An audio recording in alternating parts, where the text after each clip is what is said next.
today ay Shrimp Salvatore. Let's go! Yes! Yes! Ayan na, nakita niya, nandito na ako sa ating mahiwagang kawali. Yes, mainit na yan, kaya nilagay natin ang ating butter. Ayan, pagkatapos ilalagay natin ang ating bawang. Yes, ayan na. Then, halu-haluin lang natin, syempre. Oh, yes. Ayan na. Ayan na nga ang ating bawang. Butter muna and then bawang. Dagdagan natin ng bawang, yes. Dagdagan natin ng bawang kunti pa. Ayan. Oh, yes. I love it. Oh, tapos ilagay na natin ang ating cheese. Yes, cheese. Cheese. Lagay na natin ang ating cheese. Oh, alright. Yan.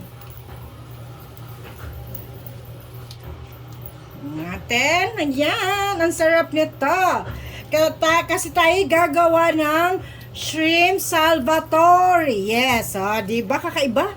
Sosyalin ang pangalan niya. Sosyalin. Ayan. Ayan na nga. Na-half cook ko na yan. Kanina na-buttered ano ko na yan. Ayan.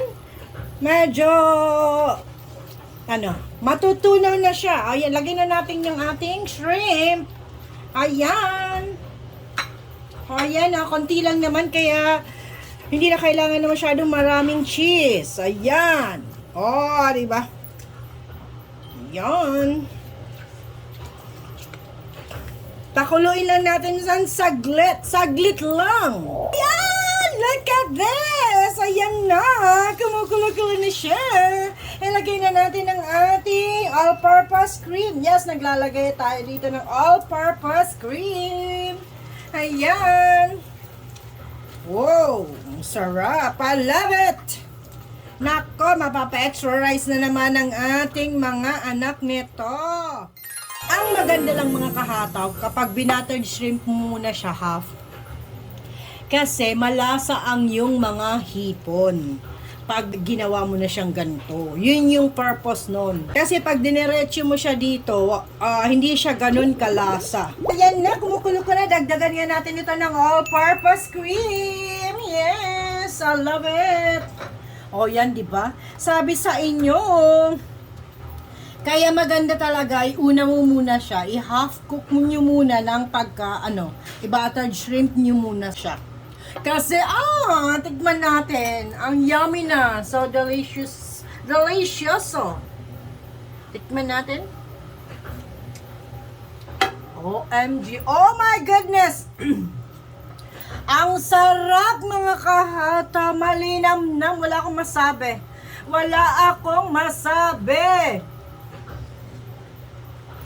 Okay. Luto na to. Ipa-plating na lang natin. Kahata, look at this one. OMG talaga. Ang sarap.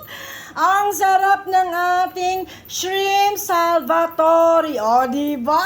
Ang sosyal ang pangalan ng ating menu for the day. Oh, grabe. Ang sarap. Gayahin nyo na. Ang dali-dali lang niyang gawin. Sundan nyo na lang yung ginawa ko. I-buttered shrimp nyo muna ng half. Saka maglagay kayo ng panibago. Mag-buttered shrimp uli kayo. And then, lagyan nyo na yung cheese at saka yung all-purpose. Ay, yummy. So yummy talaga mga kapatid. Mga kahataw, hindi kayo magsisisi. Promise. Bye! Thank you for watching. Thank you for the support. Ingat tayo lahat. God bless.